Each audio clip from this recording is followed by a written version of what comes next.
നമ്മൾ സ്നേഹിച്ച് ലാളിച്ച് വളർത്തുന്ന നമ്മളെ കുട്ടികളില്ലേ, അവർ തന്നെ ഒരു ദിവസം നമ്മളെ കുറ്റം പറയുന്ന ഒരു ദിവസം വരും. ഞാൻ ഉദാഹരണം വെച്ച് പറഞ്ഞുതരാം. ഒരിക്കൽ ഞങ്ങളൊരു ഫാമിലി ഫംഗ്ഷനിൽ എല്ലാവരും ഭക്ഷണം കഴിച്ച് അവനവൻ്റെ പ്ലേറ്റ് കഴുകി വെക്കുമ്പോൾ ഒരു 15 വയസ്സുകാരൻ്റെ കയ്യിൽ പ്ലേറ്റ് ഇല്ല. ഞാൻ വിളിച്ചു നിൻ്റെ പ്ലേറ്റ് എഴുതാമെന്ന് വെച്ചു. അപ്പോൾ അവൻ പറഞ്ഞു എൻ്റെ പ്ലേറ്റ് എൻ്റെ ഉപ്പ കഴുകി വെക്കും എന്ന് പറഞ്ഞു. അതായത് അവൻ്റെ രാവിലത്തെ ബെഡ്ഷീറ്റ് ഉമ്മ മടക്കി വെക്കും, അവൻ്റെ ഡ്രസ്സ് ഉമ്മ അലക്കും, ഉമ്മ അയൺ ചെയ്യും, അവൻ്റെ റൂം ബാത്റൂം ഒക്കെ ഉമ്മ വൃത്തിയാക്കും, അവന് ഭക്ഷണം ഉപ്പ ഉണ്ടാക്കി കൊടുക്കും അല്ലെങ്കിൽ ഉമ്മ ഉണ്ടാക്കി കൊടുക്കും, അവൻ്റെ പ്ലേറ്റ് വാപ്പ കഴുകി വെക്കും. എങ്ങനെയുണ്ട്?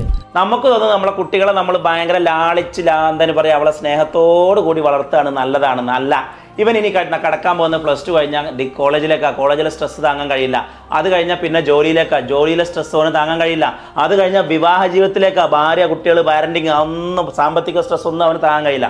അന്ന് അവനിങ്ങനെ ജീവിതത്തിൽ എന്ത് ചെയ്യണം എന്നറിയാതെ ഇങ്ങനെ എന്തായാലും പറയാ ഒരു അന്താളിച്ച് നിൽക്കുന്ന ഒരു സമയമുണ്ട്. അപ്പോൾ അവൻ പറയും എൻ്റെ ജീവിതത്തിൽ ഇങ്ങനെ ആക്കിയത് എൻ്റെ പാരൻസാണ്, എന്നെ ഒന്നും പഠിപ്പിക്കാതെ ഒന്നും ചെയ്യാൻ വിടാതെ എനിക്കൊന്നും അറിയാത്ത ഒരാളാക്കി എന്നെ മാറ്റിയത് എൻ്റെ പാരൻസാണ്, എൻ്റെ എല്ലാ പരാജയത്തിനും കാരണം പാരൻസ് ആണെന്ന് അവൻ ഒരു കാലത്ത് കുറ്റപ്പെടുത്തും. അതുകൊണ്ട് തന്നെ തുടക്കത്തിലൊക്കെ നമുക്ക് തോന്നും നമ്മൾ ക്രൂരന്മാരാണെന്ന്. അങ്ങനെയല്ല.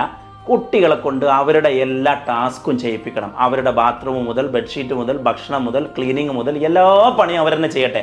അപ്പോഴേ അവർ ജീവിക്കാൻ പഠിക്കുള്ളൂ. അതല്ലെങ്കിൽ നമ്മൾ അമിതമായി ലാളിച്ച് ഓമനിച്ച് വളർത്തി കഴിഞ്ഞാൽ അവർ വിദ്യാഭ്യാസമുള്ള ജീവിക്കാൻ അറിയാത്ത ഒരു എഡ്യൂക്കേറ്റഡ് ഇഡിയറ്റ്സ് ആയി മാറും അവർ.